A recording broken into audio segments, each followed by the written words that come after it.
warahmatullahi wabarakatuh. Ini saya dapat topik yang sulit dari panitia, sehingga mudah-mudahan ini bisa menjadi bagian awal dari transformasi yang kita kerjakan di dunia kedokteran. Teman-teman sekalian, hari ini kita akan bicara tentang kedokteran baru. Sebelumnya kita masuk kedokteran, fase kedokteran itu kan dibagi menjadi fase pengalaman.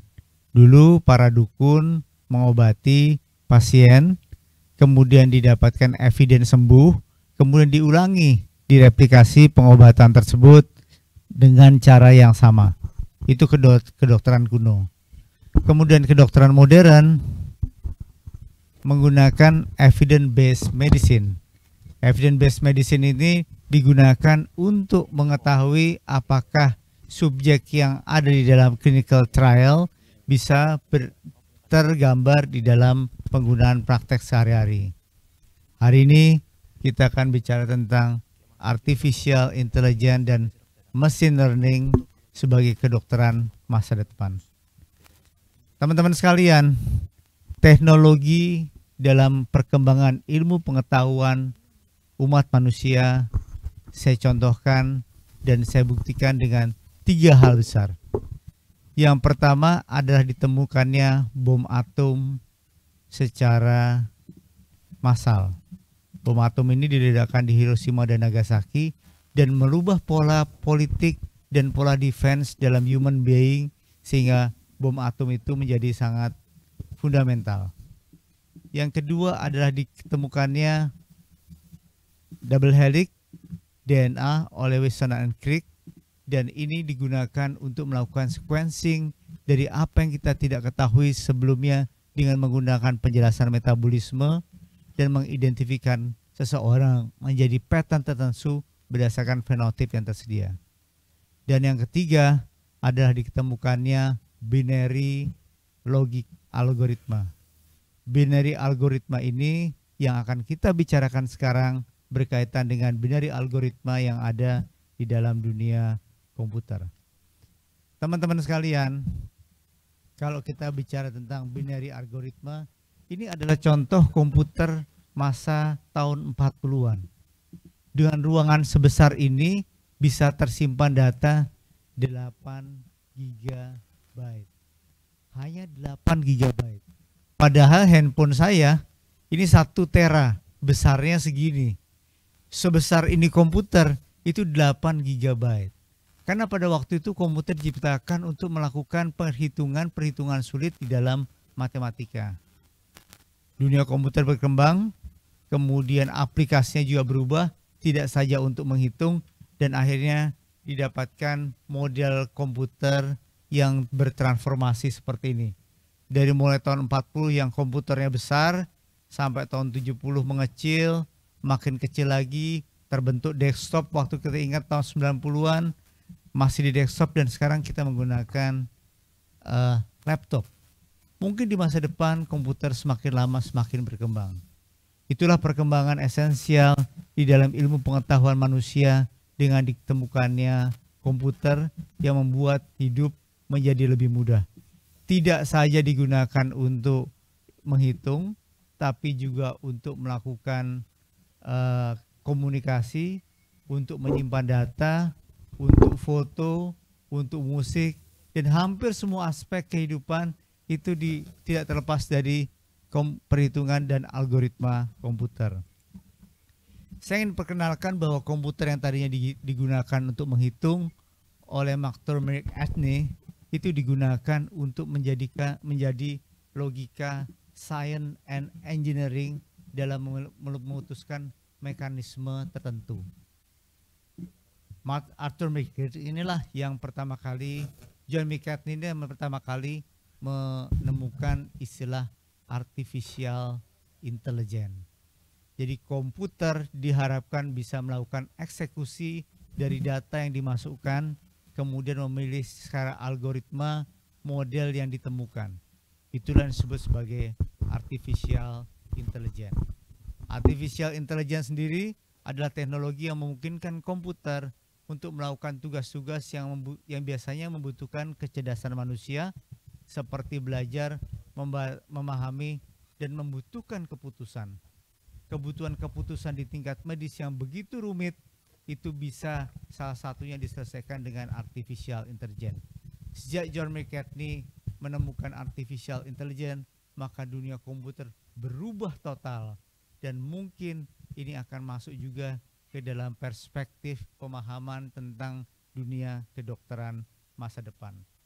Teman-teman sekalian, jadi komputer yang tadinya digunakan untuk menghitung, sekarang digunakan untuk berpikir dan melakukan reorganisasi di dalam data sehingga dapat digunakan untuk memutuskan sesuatu yang berada di dalam program komputer.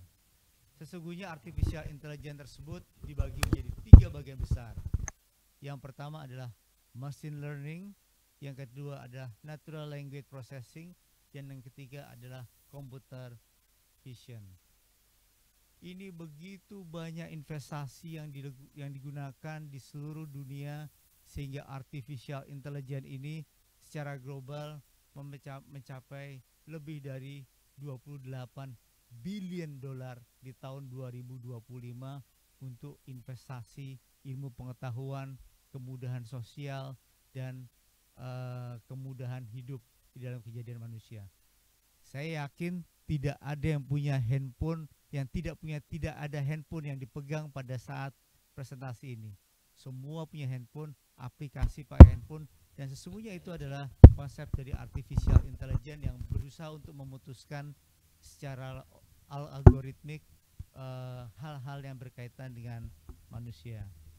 Teman-teman sekalian, artificial intelligence dan health practice itu masuk dalam populasi di dalam precision medicine. Di dalam dunia kedokteran ternyata artificial intelligence juga berpengaruh di dalamnya.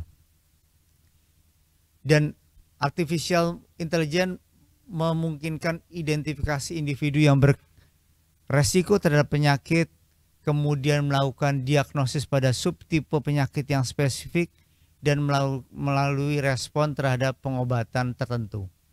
Jadi datanya dikumpulkan, kemudian dikenali dalam bentuk pola algoritmik.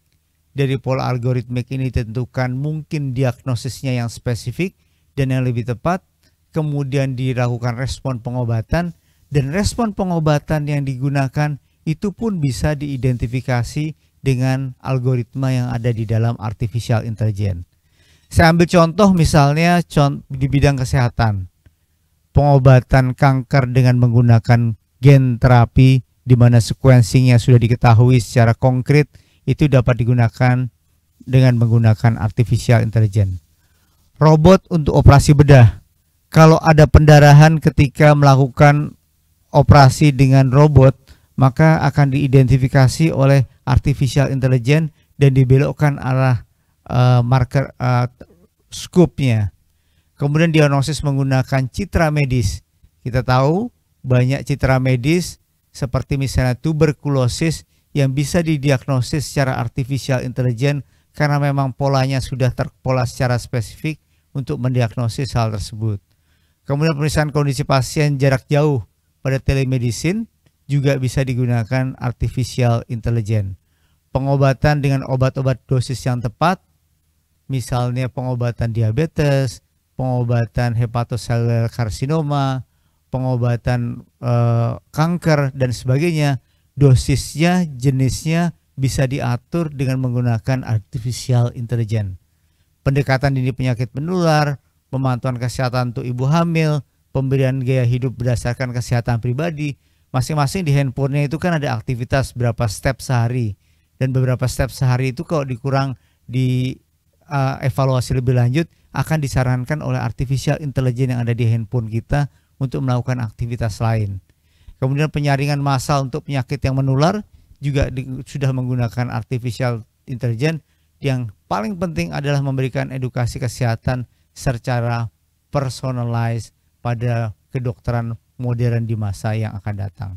Teman-teman sekalian, sama seperti dunia medis, artificial intelligence juga mengandung beberapa subfield spesialistik. Ada 4 hal penting di dalam artificial intelligence. Yang pertama adalah machine learning. Kemudian yang kedua adalah deep learning. Yang ketiga adalah natural language processing, dan yang keempat adalah computer vision. Ini akan mengidentifikasi data dan pola yang sudah dikenali maupun tidak dikenali menjadi satu algoritma spesifik yang bisa digunakan secara konkret oleh penggunanya.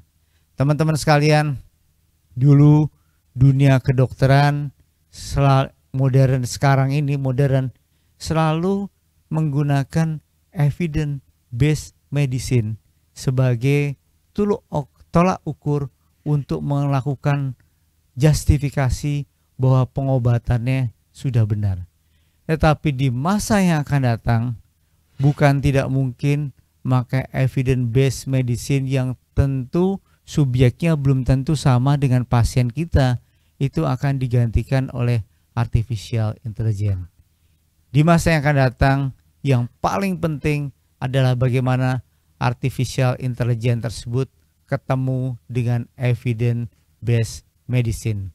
Kalau artificial intelligence bertemu dengan evidence based medicine, maka kita bisa mempertanggungjawabkan secara saintifik bahwa penggunaan pola tertentu pengobatan itu bisa dipertanggungjawabkan. Teman-teman sekalian, dalam aplikasi di bidang kedokteran, kita bisa menggunakan artificial intelligence itu untuk prediksi, diagnosis, terapi, health management, administrasi regulation, dan precision medicine yang begitu personalized yang digunakan oleh dunia kedokteran masa depan. Kita bicara tentang masa depan, dan artificial intelligence ini yang paling penting adalah membuat algoritmik matematik tertentu sehingga artificial intelligence ini bisa dipertanggungjawabkan dengan model patofisiologi yang sudah diketahui, dengan model statistik yang sudah diidentifikasi, dan nantinya di dalam dunia kedokteran itu artificial intelligence akan digunakan makin lama makin luas. Kalau teman-teman lihat di salah satu model artificial intelligence yang paling sederhana, yaitu di model chatbot seperti ChatGPT, teman-teman hanya buka bagaimana diagnosis tifoid sebenarnya. Langsung keluar diagnosis tifoid dengan artificial intelligence. Itu hanya salah satu model saja yang kita sebut sebagai chatbot dalam artificial intelligence. Di dalam dunia kedokteran ada 2 model pendekatan artificial intelligence. Yang pertama adalah pendekatan secara virtual, dan yang kedua adalah pendekatan secara fisik. Dan secara virtual memungkinkan matematik algoritmik digunakan di dalam machine learning, bagian terdalam dari artificial intelligence. Teman-teman sekalian, di dalam fisikal kita tahu metode aplikasi artificial intelligence ini meliputi physical object, medical equipment, dan extremely complex robot yang digunakan di dalam operasi.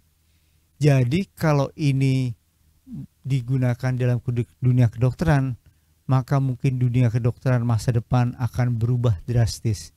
Tidak akan lagi menggunakan evidence based medicine, tetapi membuat algoritmik matematika dari data yang terkumpul lebih banyak sampelnya dari evidence based medicine dalam bentuk clinical trial yang sekarang kita gunakan sebagai justifikasi untuk menentukan pengobatan yang tepat. Teman-teman sekalian, machine learning itu secara matematik, statistik, dan computer science akan menyebatani kedokteran modern sekarang dan kedokteran di masa yang akan datang. Ada beberapa pola yang digunakan oleh artificial intelligence. Yang pertama adalah supervised, unsupervised, semi-supervised, dan reinforcement learning. Teman-teman sekalian, dalam supervised datanya sudah dikenali sebelumnya, dibuat label sebelumnya. Misalnya kalau gula darahnya lewat dari 200, HbA1c-nya lewat dari 6, akan teridentifikasi sebagai diabetes. Ini adalah metode supervised di mana tiap data sudah dilabel menjadi hal yang spesifik untuk menentukan diagnosis dan lebih jauh lagi untuk menentukan pengobatan, bahkan prediktif. Tinggi badan, berat badan, specific outcome sudah digunakan di dalam sistem AI untuk memprediksi pasien itu menjadi diabetes atau tidak diabetes dalam 4 tahun ke depan. Ini adalah kemajuan luar biasa yang secara tidak statistik tidak mungkin digunakan dengan robust data yang begitu besar sehingga menentukan kriteria berat badan dan tinggi badan serta outcome, specific outcome untuk memprediksi diabetes di masa yang akan datang. Sedangkan yang unsupervised adalah datanya belum terlabel. Misalnya adalah sistem clustering. Kalau kita lihat di dalam mikroskop, kemudian dalam mikroskop itu terdiri dari berbagai macam sel, maka dalam logika unsupervised ini maka akan dikelompokkan bentuk-bentuk spesifik apa yang ada dalam patologi anatomi dan bentuk tidak spesifik apa yang ada dalam patologi anatomi, sehingga dengan patologi atau anatomi artificial intelligence dapat diketahui diagnosis gambaran patologi yang spesifik untuk jenis kanker tertentu. Ini lebih canggih daripada dokter patologi anatomi. Mungkin di masa yang akan datang. Teman-teman sekalian, yang ketiga adalah semi-supervised. Semi-supervised ini ada data yang dilabel dan ada data yang tidak label. Misalnya klasifikasi gambar. Klasifikasi gambar kemudian ditentukan yang namanya tuberkulosis itu gambarannya seperti ini. Nanti pada saat pengulangan dan datanya sudah terkumpul dengan begitu banyak, akan dibuat logika yang tadinya berlabel menjadi unlabeled sehingga semi-supervised ini mengidentifikasi tuberkulosis secara spesifik. Kita sudah menggunakan dengan metode ini untuk melakukan active case finding di beberapa tempat di Indonesia. Bisa digunakan oleh dokter umum, dan dokter umum dibekali oleh artificial intelligence dari Query, dan data dari Query ini mengidentifikasi bentuk artificial intelligence yang terekam oleh gambar sehingga dokter umum saja bisa mengidentifikasi artificial intelligence diagnosis diabetes secara lebih mudah. Anomali jaringan pada patologi anatomi juga sangat penting karena anomali jaringan ini akan menyingkirkan diagnosis yang gambaran yang tidak spesifik dalam patologi anatomi. Klasifikasi dokumen dan pengenalan ucapan biasanya nanti mungkin dengan menggunakan anamnesis yang direkam oleh medical record, electronic medical record, kemudian rekaman pembicaraan anamnesis tersebut direkam oleh artificial intelligence, maka artificial intelligence dapat membuat logaritmik matematik dari keluhan spesifik yang dikeluhkan oleh pasien. Teman-teman sekalian, yang ketiga yang keempat adalah reinforcement learning. Ini dasar dari artificial intelligence. Dalam reinforcement learning memungkinkan agent untuk belajar kemudian memutuskan kalau ada kasusnya seperti ini, klinisnya seperti ini, akan diidentifikasi sebagai reinforcement learning di dalam artificial intelligence. Machine learning, algoritma matematik hanya akan berfungsi kalau kita menggunakan electronic health medical record. Electronic medical record akan menjadi sangat penting dan akan menyimpan data dari jutaan pasien yang kemudian dikumpulkan secara spesifik, kemudian akan dihitung secara matematik dan computing science dengan menggunakan supervised, unsupervised, semi-supervised, dan reinforcement learning untuk menentukan mana yang patologis, mana yang tidak patologis. Teman-teman sekalian, Untuk beberapa identifikasi, high risk bisa ditentukan lebih awal sehingga pasien bisa dicegah untuk tidak sakit. Dan yang kedua adalah menentukan kalau sudah sakit tidak menjadi komplikasi. Misalnya pasien diabetes dengan pola gambaran laboratorium yang berkembang dengan sequence tertentu secara kohort, nanti akan ditentukan oleh algoritmik matematika di artificial intelligence, dia bakal jadi komplikasi jantung, dia bakal jadi komplikasi ginjal, dia akan kena retinopati diabetes dan sebagainya. Ini hanya memungkinkan kalau datanya disimpan, datanya diperbaiki, dan semua orang di dunia sudah menggunakan electronic medical record, dan kalau ini terhubung secara massal akan menentukan kedokteran, pemikiran, dan dasar keilmuan kedokteran di masa yang akan datang. Teman-teman sekalian, FDA yang begitu ketat sekarang sudah menyetujui 64 medical device dan algoritma matematika sebagai artificial intelligence yang sama fungsinya ketika melakukan identifikasi dan supervise pada evidence based medicine. Jadi ini bukan keniscayaan, kedokteran modern, kedokteran masa depan akan merubah paradigma yang kita pelajari sekarang. Patofisiologi yang berjalan secara biologik akan digantikan oleh artificial intelligence, perhitungan matematik, sehingga kita bisa menentukan prediksi di masa yang akan datang. Sebagai contoh misalnya, sekarang di 2030 ada 634 juta pasien diabetes.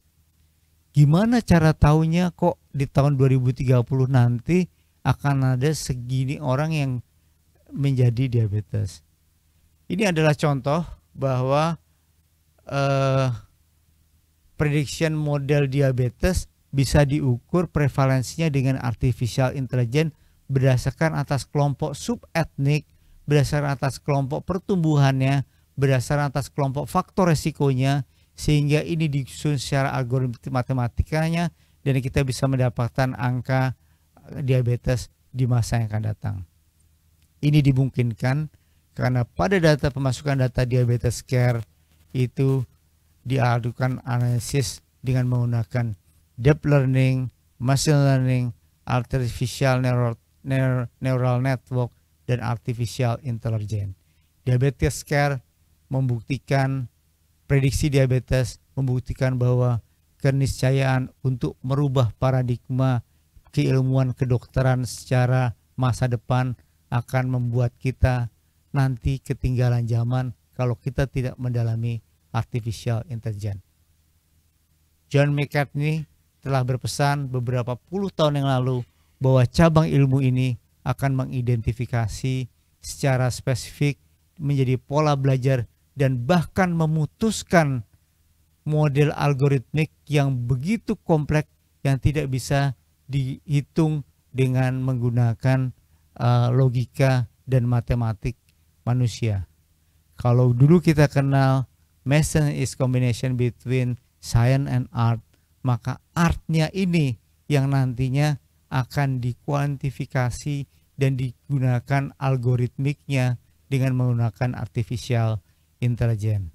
Teman-teman sekalian, misalnya di dalam diabetes, waktu diperiksa akan terdeteksi kemungkinan retinopati diabetes. Kemudian decision support yang harus dilakukan, obat apa yang akan diberikan, karena orang ini mungkin tidak sesuai dengan obat tertentu diabetes, sehingga pengobatan lebih efektif, lebih efisien dengan artificial intelligence menggunakan algoritmik matematik yang dikumpulkan pada perjalanan pasien. Stratifikasi dan pasien management tools. Kalau kita pakai workout misalnya jam elektronik, di jam elektronik bisa diketahui berapa aktivitasnya setiap hari, berapa makanan yang dimakan setiap hari, dan nanti artificial intelligence akan memberikan supporting personalized medication pada setiap orang untuk mencegah komplikasi dan perburukan diabetesnya. Teman-teman sekalian, electronic medical record menjadi sangat penting dalam identifikasi, termasuk di dalamnya adalah family history dengan single gen disease yang diidentifikasi pada tiap pasien. Jadi kalau orang kayak ibunya diabetes, tantenya diabetes, kakaknya diabetes, ada gen tertentu yang spesifik, maka artificial intelligence akan membuka pola algoritma sehingga dia akan ditentukan menjadi diabetes dalam beberapa tahun ke depan. Dan ini sudah di-approve oleh FDA Amerika. Bahwa konsep algoritmik 64 tadi yang saya sampaikan, salah satunya adalah algoritmik untuk menentukan prediksi pasien menjadi diabetes dan komplikasi diabetes di masa yang akan datang. Teman-teman sekalian, biologi dan sistem biologi serta genomik juga akan diidentifikasi secara algoritmik oleh artificial intelligence. Electronic medical health record menjadi sangat penting.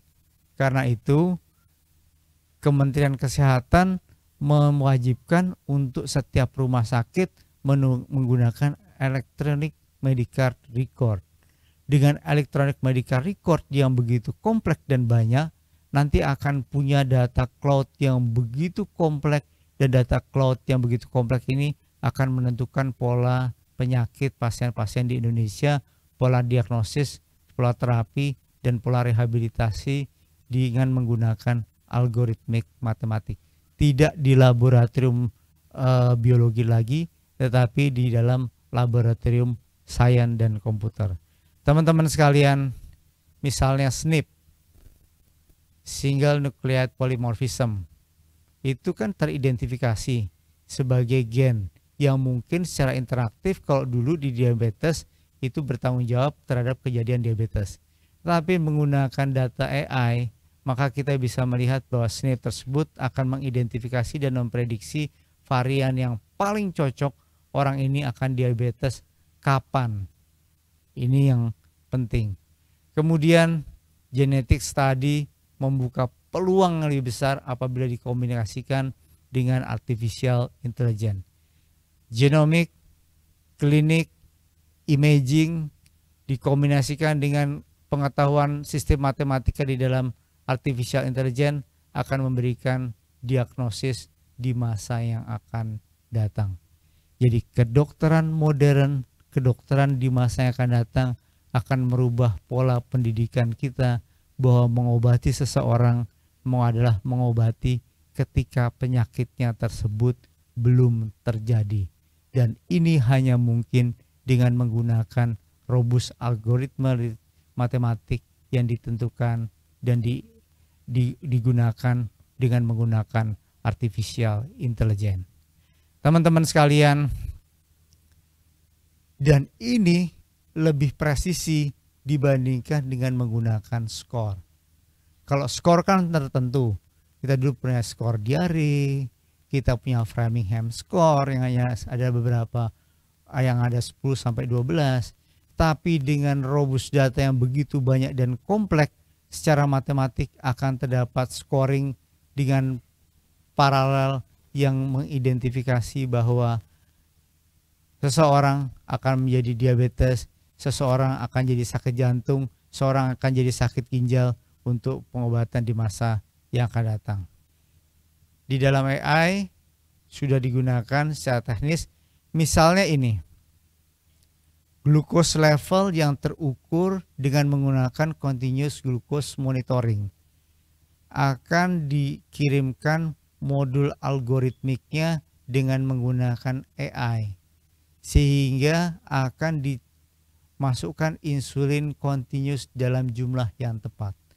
Ini hanya mungkin kalau kita menggunakan artificial intelligence. Dan fungsinya, modelnya sama dengan bentuk biologis yang diperankan oleh artificial pankreas normal pada manusia. Teman-teman sekalian, artificial pankreas ini menjadi bentuk yang konkret bagaimana AI tersebut bisa melakukan controlling blood glucose yang optimal sehingga bisa diidentifikasi tidak menjadi hipoglikemi, tidak menjadi hiperglikemi, gulanya sesuai target, karena insulinnya akan disuplai berdasarkan jumlah yang paling tepat dan sama secara matematik dengan insulin yang dilepaskan oleh pankreas normal.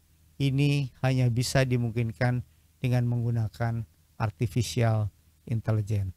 Teman-teman sekalian, apalagi kalau kita menggunakan sistem omik yang begitu canggih sekarang, maka kalau didapatkan data omik dari mulai genomik sampai fenotip, maka pengetahuan dan kompilasi data ini akan membuat algoritmik matematik di dalam penentuan diagnosis diabetes atau penyakit-penyakit lain akan menjadi lebih mudah di dunia kedokteran.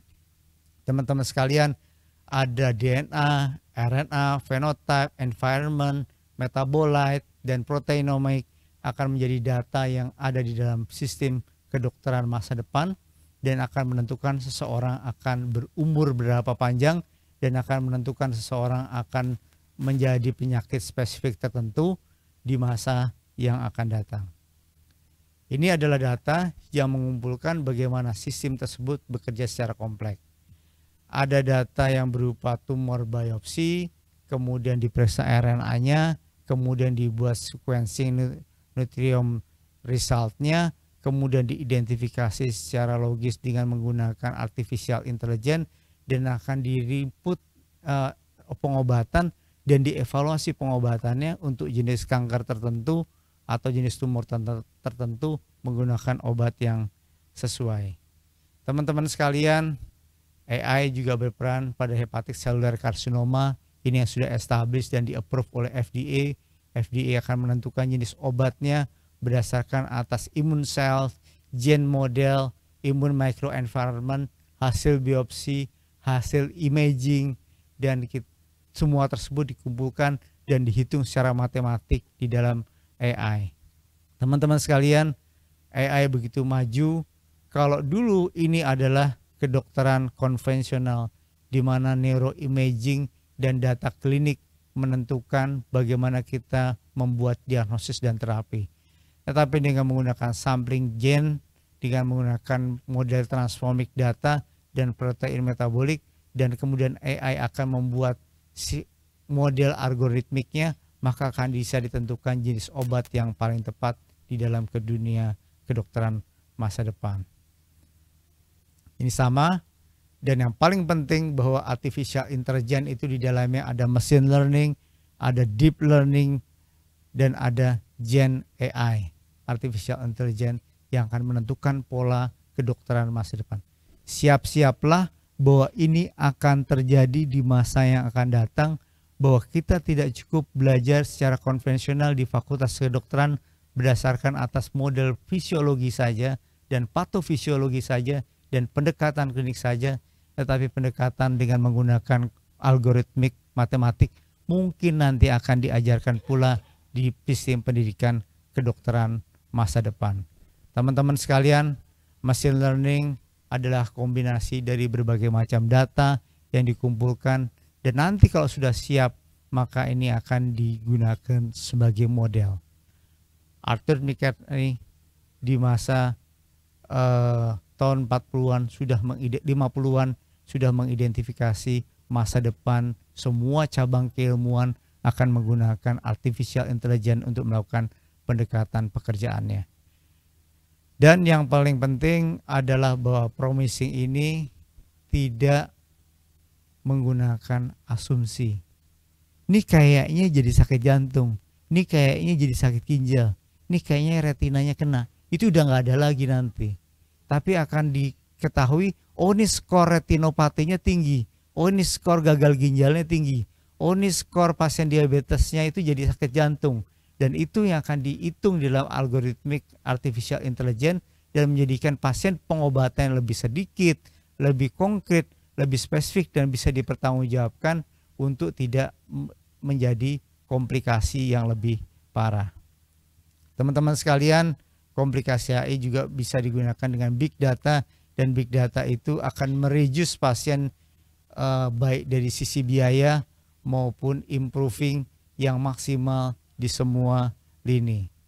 Teman-teman sekalian, based of Remote Diabetes Solution, FDA telah mengeluarkan salah satu approval alatnya namanya DreamMed Diabetes.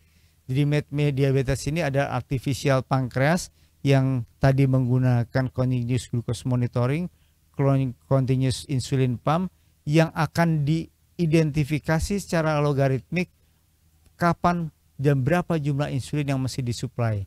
Dan ini sudah di-approve algoritmanya dan mesinnya oleh FDA.